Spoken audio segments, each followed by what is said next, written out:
And I'm joined now by a special guest, Nicholas Daines, who worked on the stunt team on the Potter films. So can you kind of start off and tell us a little bit about the roles you played in the Potter films? From the word go, when I read the books, the Harry Potter books, and I wanted to be part of the Harry Potter franchise from the word go.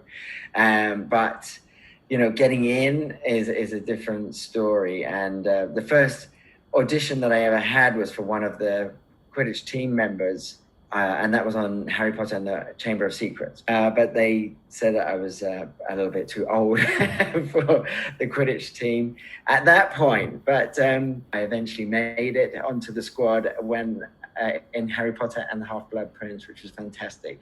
I played a Death Eater in Harry Potter and the Order of the Phoenix. I played myself at the Weasley wedding in the Harry Potter and the Deathly Hallows. And I was a snatcher as well. Well, don't hang about. Snatch 'em. So a wide range. And I was a Ravenclaw pupil in the final big battle against Lord Voldemort, which was fantastic to be part of. And that's when the whole set caught fire and burnt down for real while we were all having our wizarding wand fights.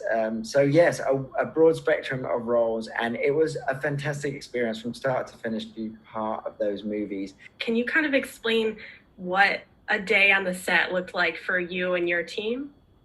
Okay, so a day on the set of Harry Potter, it usually starts way before that.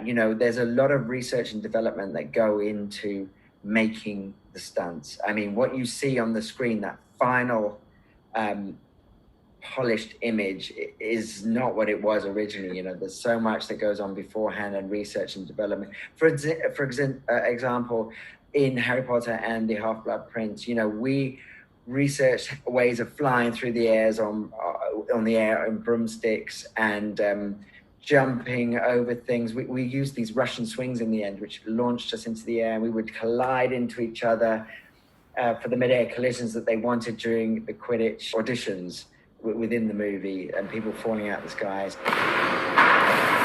We had a lot of research to find out the best ways of doing that, the safest ways of doing that.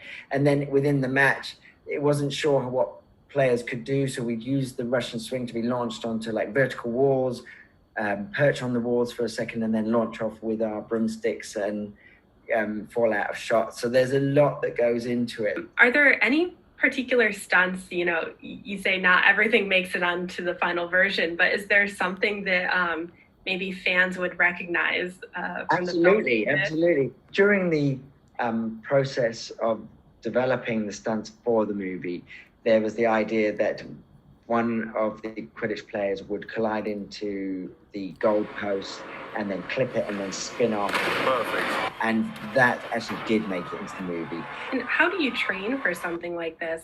What is your background?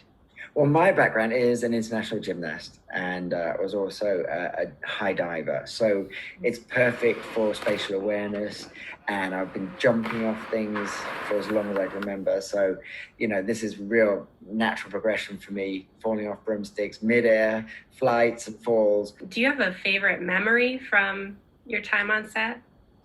Oh gosh, I've got lots of. Actually, stepping in for Daniel Radcliffe was probably a highlight for me. I always really secretly coveted, the role of Daniel's stunt double. However, there was 3 official doubles that did it all the way through. That was David Holmes, Ian Kay, and Mark Maley. They were the ones, and 4 Tolga Keenan as well did it as well. But for one scene, David Holmes was on another set at the time, and I was setting up a shot for a Quidditch scene in Harry Potter and the Half-Blood Prince, and they asked me to step in and double up for Daniel Radcliffe, and that was a real highlight for me. I mean, that one really sticks in my head. It was all pretty great, and it was the stuff that dreams are made of, especially if you're a fan of the books. I loved it. I wanted to be part of it so much, but I chased that dream, and I actually did then become a part of it. And I think what's great about those Harry Potter films and the books and the messages through it, you know, although it is in the wizarding realm, I you know, sort of relate that to my own life, and I think, you know, anything is possible if you really go for it. You know, you can create your own magic in life.